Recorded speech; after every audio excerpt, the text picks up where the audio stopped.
Crónicas, capítulo 5. De aquella otra gracia o visión de que he referido, diré también algo según pueda, pues también es difícil de explicar como la anterior.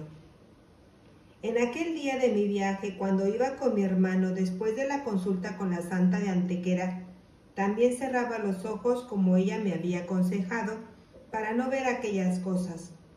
Pero cuál fue mi sorpresa y mi pena cuando vi que lo mismo con los ojos cerrados que abiertos, quisiera o no quisiera, había de verlo. Entonces sí que me convencí de que estaba en desgracia de Dios y me castigaba en no apartar de mí aquellas cosas. Los días que yo llevé, que al fin fueron muchos, porque pronto me convencí de la verdad, sin consultarlo más con nadie, porque no había con quién. No puedo explicar la tribulación con que fue probada mi alma. Pero pronto nuestro Señor me tranquilizó con esta reflexión que yo misma me hice. Señor, ya veis que he hecho lo que he podido. He hecho todo cuanto me han aconsejado. Hago todo lo que puedo para verme libre de esto. Y cuanto más pido y os suplico, lo veo más claro. Ahora os pido que, aunque esto no sea vuestro, como me han dicho, tal que no haya pecado en ello, y que yo no falte en lo más mínimo, si es que por prueba o por otros designios vuestros me queréis tener en este estado hasta el último instante de mi vida, estaré, si no contenta, conforme y resignada con vuestra santísima voluntad. Y como por otra parte yo no sentía remordimiento ni veía pecado en mí por pasarme estas cosas, ni me faltaba la paz y tranquilidad en mi alma, pronto me conformé a pasar por aquella prueba, si Dios lo quería, y así no volví ya a pensar en consultar ni contar a nadie aquellas cosas. Tampoco por otra parte le daba yo importancia ninguna, que ahora veo que fue designio de la divina providencia que aquella mujer me dijera todo aquello sin saber ella, sin duda, lo que decía, sino movida por nuestro Señor, para que a mí me dejaran sus consejos en aquella indiferencia que ya lo mismo me daba verlo que no verlo, oírlo que no oírlo, que de lo contrario, si ella le hubiera dado importancia, me hubiera perjudicado mucho, tal vez, y más en aquel tiempo en que no tenía yo conocimiento de ninguna de estas cosas, y sin duda me habría yo creído que recibía aquellas gracias por alguna virtud mía. Y esto sí que habría sido el mayor mal, porque aunque hoy entiendo que esto es una gracia de las más grandes, también entiendo que no pongo nada en ello, y que solo la recibo por la gran misericordia y bondad de Dios, y sin ningún merecimiento mío. Ahora veo, Dios mío, cómo guardáis a las almas por el camino de la perfección y de la luz, sirviendo de medio e instrumento hasta aquellas cosas que a nosotros nos parecen malas e indiscretas. Ahora conozco que aquella mujer hizo mucho bien a mi alma, sin ella saberlo, ni yo comprenderlo por entonces. Así siguió algún tiempo, que creo que fueron años, viendo con la mayor indiferencia aquellas cosas que después explicaré, que si no me aprovechaban, tampoco me perjudicaban, porque no hacía el menor caso de ellas. En todas partes y en toda ocupación me veía siempre rodeada, como me veo hasta el día 9 de octubre de 1891, como de espíritus. Pero yo entonces no sabía lo que era, hasta que después nuestro Señor parece me lo ha ido dando a entender, si es que no me engaño. Esto he intentado consultarlo con algunos confesores, pero sin saber por qué, antes de pronunciar la primera palabra sobre esto, ni ellos saber lo que les iba a consultar, sino solo una cosa les decía yo que me pasaba, y ya me cortaban de manera que no dejaban explicarlo, y ellos se quedaban que no sabían ni aún siquiera lo que yo les iba a decir. Esto me pasó con varios de ellos y de los más sabios a mi parecer. Yo no sabía qué misterio encerraría esto y por qué nuestro Señor me impedía, a pesar de todas mis diligencias, consultarlo con nadie, pues los confesores no tenían culpa ninguna, ni tenían conocimiento de aquello que yo les quería consultar, y sin embargo se resistían a quererlo oír. Recuerdo que por aquel tiempo sufría grandes tentaciones sobre esto. Unas veces me parecía que contemplaba el mismo cielo, pues siempre me veía rodeada de aquellos que a mí me parecían espíritus buenos, y el demonio me ponía que no le creyese porque todo era mentira e ilusión mía, pues una criatura tan mala y pecadora como yo no era posible que gozara de cosa tan grande. Es decir, que yo era mala y no lo merecía. Le daba crédito porque bien convencida estaba de ello, pero en que fuese ilusión y mentira, no, porque es cosa muy clara y que me parece no ilusión y mentira en que lo veo. Ahora, descifrar o definir lo que es no me parece a mí. Cuando el demonio veía que no podía hacerme desistir de que era verdad que veía aquellas cosas, me quería hacer creer que todo era cosa suya y que era ya mi propia condenación. Pero tampoco esto, por más que me hacía sufrir, lo podía yo creer, y así este tormento pasaba pronto. Viéndome ya el demonio que no adelantaba nada, por una cosa ni por otra, un día que estaba yo en la huerta de la casa de Barcelona, Gracia, calle de San Salvador, en un sitio oculto, en medio de una arboleda, y allí sola, recreándome y gozando tanto, viéndome rodeada de tanta dicha, me saltó el demonio de pronto con esta tentación. ¿No ves, tonta?, me dice, que no puede ser. No te engrías en que es cosa buena, porque entonces no la verías. Y si tampoco es cosa mía, como tú crees, no te niego que no exista, pero también puede ser un fenómeno que en sí no encierre ni bueno ni malo. Yo entonces, en vista de tanta insistencia del demonio y a pesar de no gustarme discutir con él, aquel día no me callé y le contesté que me bastaba su insistencia y la lucha que había emprendido para retirarme de todo aquello, para ver que era cosa que él le pesaba, puesto que tanto empeño tenía en deshacerlo. Y siendo cosa suya, me decía yo, lo que él quería sería tenerme embaucada y engañada cada día más. Por eso dice Santa Teresa de Jesús que es engañado del demonio el que quiere, porque bien se deja entender sus enredos y astucias a poco que se medie y reflexione, y sobre todo siendo una cosa tan grande, porque en realidad lo es, y esto, aunque fuese del mismo demonio, por ser cosa nunca vista, que yo sepa, debía venir acompañado de mucha soberbia, y por la misericordia de Dios es todo lo contrario.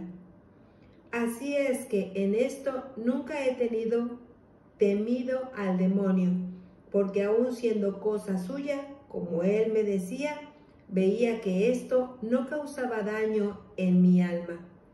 Y así, pasados aquellos momentos de alguna tribulación que él me ponía, me quedaba tranquila y con mucha paz. Estando yo en todo esto, pero sin saber ni tampoco procurar examinar lo que sería, hablando un día con una persona amiga mía, seglar, a quien trataba con mucha intimidad por tener alguna luz sobre los designios que tenía nuestro Señor sobre ella, y las gracias que le preparaba, y aún las que había recibido ya, le expliqué algo de estas gracias y de estas cosas que a mí me parecían espíritus, pues siempre hablábamos de cosas de Dios cuando me visitaba, y de los grandes misterios y gracias que derramaba a sus criaturas. Ella se quedó tan admirada de aquello que oía que no sabía lo que le pasaba. Me preguntó que qué sería aquello y que qué me parecía a mí. Yo le dije que no me parecía cosa mala, pero tampoco sabía darle el nombre que tenía, ni qué cosa podría ser.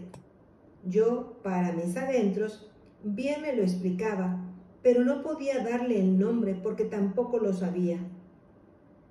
Aquella noche en la capilla, estando en el examen, sentí yo, no como escrúpulo, sino disgusto de haber hablado de aquello, y examinándome yo si habría faltado en haberlo dicho, sin haber podido tampoco satisfacer su pregunta cuando me dijo que qué era aquello, y pensando si más bien le había perjudicado respecto a la fe, puesto que le había dicho una cosa muy grande, pero sin poder aclarar bien lo que era.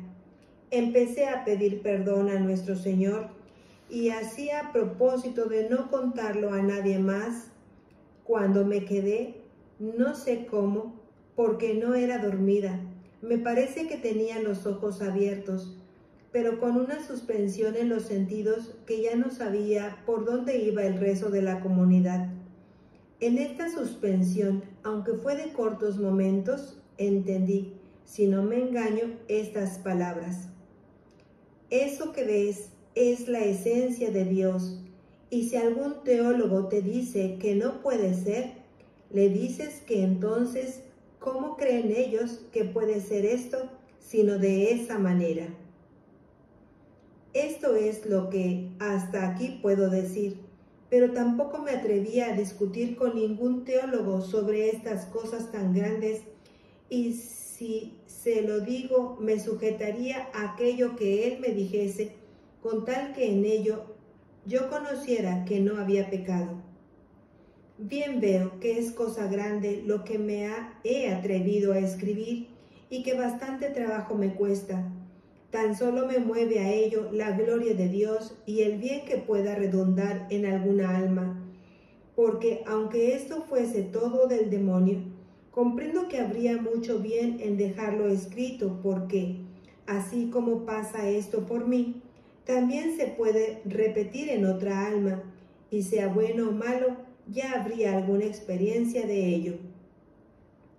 Diré lo que por mí pasa y siento, aún en este mismo momento en que escribo todo esto. Tengo paz, tranquilidad, sin mezcla de ninguna vanidad, y en una palabra, me parece que presto un servicio a nuestro Señor y a su Santa Iglesia. Por todo esto, no deseo ni pido otra recompensa a nuestro Señor, sino solo que me perdone mis muchos pecados, que no me prive de su vista en el cielo, aunque aquí me quite todas estas cosas, si le place, que yo, por su gran misericordia, ningún apego siento por ellas, y bien convencida estoy de que con esto solo, aun siendo de Dios, no me santificaría si mis obras no son puras y rectas según la justicia de Dios. Volviendo atrás, o sea, al viaje de regreso a mi casa, llegué triste, aunque como he dicho, con paz y tranquilidad. Veía y sentía todo eso que llevo explicado, que si no me hacía provecho, porque no hacía caso, tampoco a mi parecer me perjudicaba. Emprendí una vida de más recogimiento, confesaba con frecuencia, me inscribí en la Asociación de Hijas de María, oía misa casi todos los días, aunque a veces me tenía que ocultar de mi familia. Me gustaba mucho leer libros piadosos, procuraba salir lo menos posible y para esto me favoreció mucho el haberse ausentado por aquel tiempo aquellos condes que en otro lugar he hablado de ellos, pues por este motivo ya no había aquellas reuniones y tenía más excusas para no salir. Pero todavía tenía el temor de que me criticasen como beata. Todavía tenía este respeto humano. Estaba tan llamada al interior que no tenía gusto para nada, es decir, para las cosas del mundo. Mi familia y algunas personas insistían en que me debía de casar. Yo estaba que no pensaba en nada, es decir, ni en ser monja ni en nada, pero sí se me resistía al estado del matrimonio.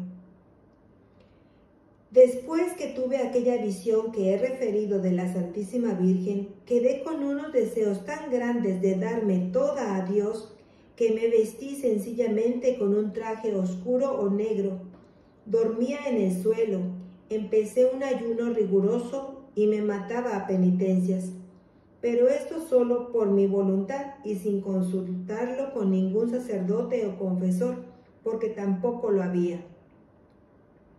Una noche de estas, estando yo acostada en el suelo y con una piedra por almohada, no sé con qué pretexto entró mi padre en la habitación, sin duda porque ya sospechaba la vida que yo había emprendido, y me sorprendió de aquella manera, sin darme tiempo para meterme en la cama. De la vergüenza y bochorno que pasé, temblaba como un azogado. Me preguntó con mucha sorpresa, ¿qué es esto? ¿Por qué duermes en el suelo? Yo no sabía qué decirle y para salir de apuro le dije que me había dado un dolor muy malo y recordando que había hecho una promesa de dormir unas cuantas noches en el suelo y no habiéndolo cumplido, me había repetido el dolor en castigo y para recordarme la promesa. Pero todo era un pretexto, que no había tal dolor ni tal promesa, y confieso mi mentira. Él no se quedó conforme con esto, porque el sello de la verdad siempre se conoce. Me contestó con tristeza, ya, buen dolor será ese, y se salió. Yo no podía dormir en toda la noche de la vergüenza que tenía en ver que ya toda mi familia sabría por él la penitencia que yo hacía y me podrían tener por buena, que como yo sabía que no lo era, esto lo sentía mucho. A la mañana, cuando me levanté, me parecía que había hecho una cosa mala, según el bochorno que tenía, y me ruborizaba cuando veía a mi padre o hermanos, por más que él no me volvió a decir nada, y este mismo silencio me hacía sufrir más. En aquel cambio de vida que todos veían en mí, llegaron a creer y atribuirlo a locura o demencia, pero gracias a Dios no había tal cosa, porque si había algo de locura, por fortuna era de Dios. En este tiempo me dijeron que había una joven a quien yo había tratado en mi niñez y que después, por enemistades de familia, no había vuelto a tratarla, que era santa y que hacía muchos milagros. Tanto se llegó a cundir en el pueblo la fama de sus milagros, que su casa siempre estaba llena de gente solo por verla. Ella, desde niña, había estado siempre enferma, y en este tiempo lo estaba más, y así no salía de la cama. Como me contaban de ella tantos milagros, tenía vivísimos deseos de tratarla, pero con el temor y cortedad de si no me recibía bien en su casa por los disgustos que había habido en la familia. Por una persona amiga mía que frecuentaba mucho su casa, le mandé un recado que tenía muchos deseos de verla y ella me contestó que con mucho gusto me recibiría. Fui a visitarla y me gustó, aunque hablamos muy poco, porque estuve muy poco tiempo. De aquella visita salí yo todavía más fervorosa en la vida que había emprendido, por más que ahí, ahora lo veo, no vi nada. Pero eso lo veo o conozco ahora, que entonces, como a mí me pasaban aquellas cosas y las tenía tan ocultas, y a mí me parecía que yo era mala, como en realidad lo era, con la fama que tenía ella de santa, aunque yo no vi ningún milagro, solo por lo que decía la gente, y sin más ni menos, ya la adoraba yo como santa. Desde entonces la visitaba con la mayor frecuencia que podía, aunque para ello me había de ocultar de mi padre, pues no le gustaban las visitas, ni nunca pudo creer lo que la gente decía de aquella santa. Así seguí yo tratándola algún tiempo. Yo hablaba con ella de ser monja y ella me decía que lo sería también. La gente se apercibió de que queríamos ser monjas y cuando mi padre llegó a saberlo, no quiero decir lo que tuve que sufrir y lo furioso que se puso. No había quien le pudiera tocar esto porque disparaba. Desde entonces yo estaba más cohibida y no podía salir ni a misa, sino a hurtadillas, es decir, fuera de los días de precepto, que como al fin era bueno, esto nunca me lo prohibió.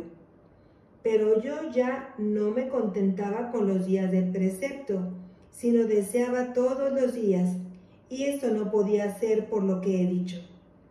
En esto sí que sufría bastante. Solo me desahogaba y podía hablar con mi hermano ese que he dicho del viaje, porque con mi hermana, aunque era buena, como no le agradaba mucho que yo fuera monja, tampoco podía hablar de estas cosas con ella. Duró esta prueba y sufrimiento algo más de 1 año, me parece. Yo ya estaba decidida a ser monja, pero no me inclinaba a ningún instituto, porque tampoco los conocía, sino deseaba únicamente entregarme al servicio de Dios, y aunque no sabía cómo arreglarlo por la posición de mi padre, suplicaba a nuestro Señor y esperaba de su misericordia me lo arreglaría y facilitaría de alguna manera. Así, con esta fe y esperanza tan grande que tenía, esperaba el momento de ver mis deseos satisfechos, aunque no sé por qué tenía aquella esperanza, porque las cosas de día en día se iban agravando más, es decir, la oposición que me hacía.